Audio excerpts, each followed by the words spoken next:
Welcome to Movie Recaps with Brian. Subscribe below for daily recaps. Today we're recapping Which Brings Me to You, directed by Peter Hutchings.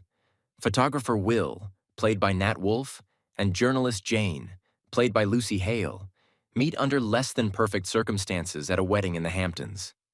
Will, noticeably late to the event, catches Jane's attention with his disheveled arrival. She's amused by his irreverence and intrigued by his energy.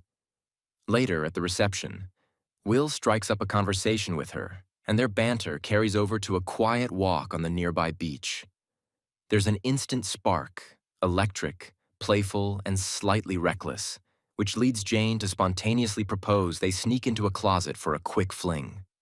But just before things turn physical, Will unexpectedly halts and says he'd like to talk first. Jane, frustrated and embarrassed, storms out of the reception. Concerned that she's had too much to drink, Will follows her outside, persuading her not to get behind the wheel. What starts as a failed hookup turns into a long, meandering conversation about their lives and romantic pasts, each story revealing layers of vulnerability beneath their flirtatious banter. Will goes first. He tells her about his most awkward sexual encounter, then opens up about his first love. A relationship that imploded when he surprised his girlfriend with a visit and discovered she was cheating. The wound from that betrayal still lingers, shaping his guardedness. In a diner, Jane shares her first heartbreak. As a Catholic schoolgirl, she was drawn to Michael, a rebellious boy who introduced her to graffiti, shoplifting, and impulsive adventures. Their relationship ended abruptly after she discovered his father had died. Rather than leaning on her for support, Michael pulled away completely. Will counters with a story about Eve, played by Genevieve Angelson, a charismatic older woman he met in college. She lured him into skipping classes and spending most of his time at her apartment in New York.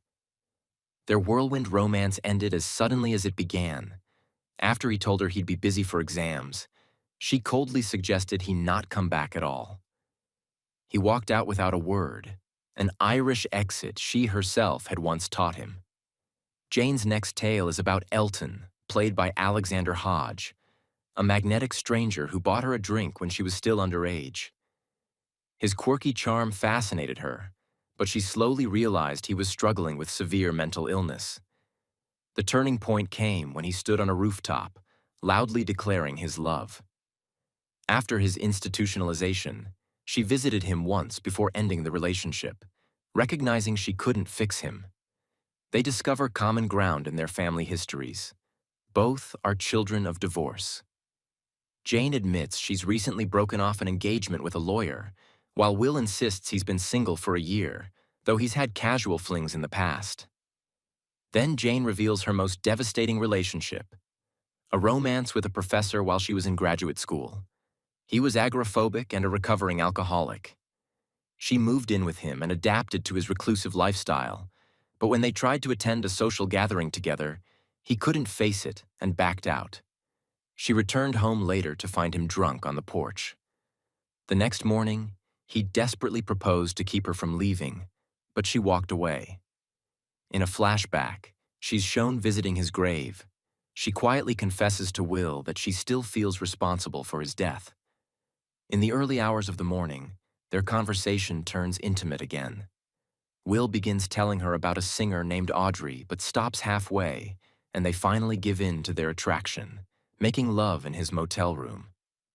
Afterward, Jane spots a card in his bag scrawled with the words, "I love you, I love you, I love you."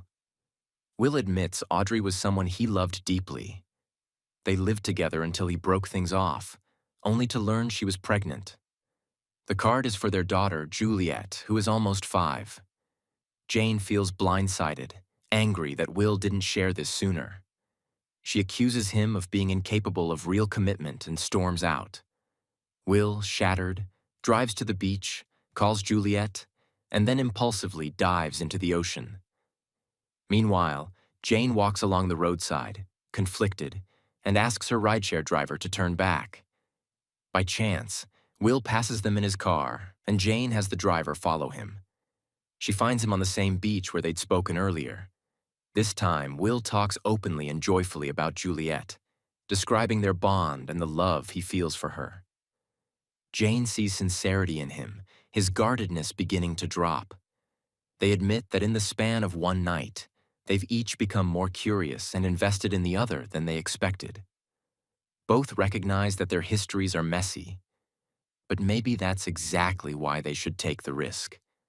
They agree to a leap of faith, sealing it with a kiss as the waves crash nearby, tentative, but hopeful that this connection might last beyond the morning light. Thanks for watching. Like and subscribe below to watch more movie recaps with Brian. Comment below which movie you'd like to see recapped next.